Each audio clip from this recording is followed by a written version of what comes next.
Okay, so let's go back to the complexity problem. See, I actually think it's in some sense, it's the fundamental problem. When you read about the terror management theorist types, they think that death is the fundamental problem. And that's a good argument because it's definitely a fundamental problem, but I think it's a subset of the complexity problem.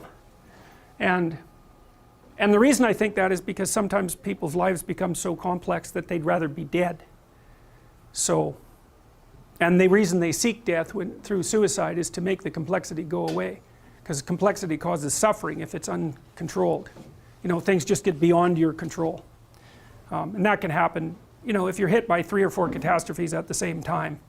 You know, maybe you have, oh, the political system collapses, there's hyperinflation, you lose your job, and you have someone that you love or 2 people die, and maybe you get cancer, something like that. Like that, those things happen to people, and they just think, well, there's no getting out of this, like it's just too much.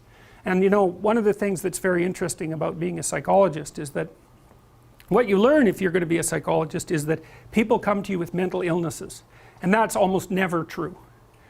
People come to you because their lives are so damn complicated they cannot stay on top of them in any way that doesn't make it look like they're just going to get more complicated.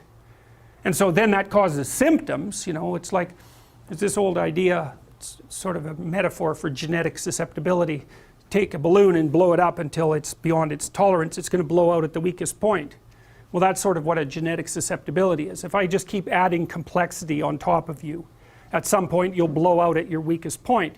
You know, maybe you'll get physiologically ill, maybe you'll start drinking, maybe you'll develop an anxiety disorder, maybe you'll get OCD, maybe you'll get depressed, whatever. There'll be something about you that's the weakest point, and if I just push, that's where you'll blow out. So that's a mental illness, but those things almost never just happen. Sometimes, but not very often. Usually people have just been hammered like 2 or 3 different ways, and then they collapse in the direction of their biological weakness, and then maybe you put them back together, but it's almost always a complexity related phenomena rather than a mental illness related phenomena.